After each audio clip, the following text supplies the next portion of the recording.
Hello বন্ধুরা, আপনারা কেমন আছেন? আপনারা নিশ্চয়ই ভালো আছেন। তো আপনারা যদি আপনাদের রবি সিম থেকে 2 জিবি ইন্টারনেট ফ্রি তুলতে চান, তাহলে অবশ্যই কিন্তু আজকের এই ভিডিওটা পুরো দেখবেন। আজকের এই ভিডিওটা কিন্তু কোনোখানে একটু কেটে দেখবেন না, কেটে দেখলে কিন্তু মিস করবেন। যাই হোক, ভিডিওটা কিন্তু মনোযোগ আর ধৈর্য সহকারে দেখতে থাকবেন। আপনাদের ধৈর্য যদি থাকে তো তাহলে কিন্তু ভিডিওটা দেখবেন।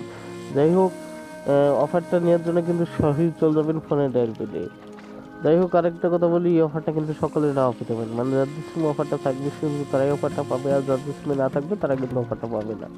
যাই হোক, এখন আপনাদেরকে আমি কোডটা দেখিয়ে দিই। কোডটা হলো *1 2 3 তো বাকি কোডগুলো দেখার আগে আরেকটা কথা বলি, মানে এখনো যদি আমার এই ইউটিউব চ্যানেলটা আপনারা না সাবস্ক্রাইব করে থাকেন, প্লিজ প্লিজ থেকে সাবস্ক্রাইব করবেন। আর অবশ্যই আজকের এই ভিডিওতে একটা লাইক করবেন আর একটা কমেন্ট করবেন। যাই হোক, এখন আপনাদেরকে আমি বাকি কোডগুলো দেখাই দিই। বাকি কোডগুলো হলো 889#। এই কোডটা কিন্তু আপনারা আপনাদের রবি সিমে ডায়াল করবেন, তাহলে কিন্তু আপনারা অফারটা পেয়ে যাবেন। মানে আপনারা কিন্তু 2 জিবি ইন্টারনেট সম্পূর্ণ ফ্রিতে পেয়ে যাবেন, আর এই অফারটা আমি 3 থেকে 7 দিন।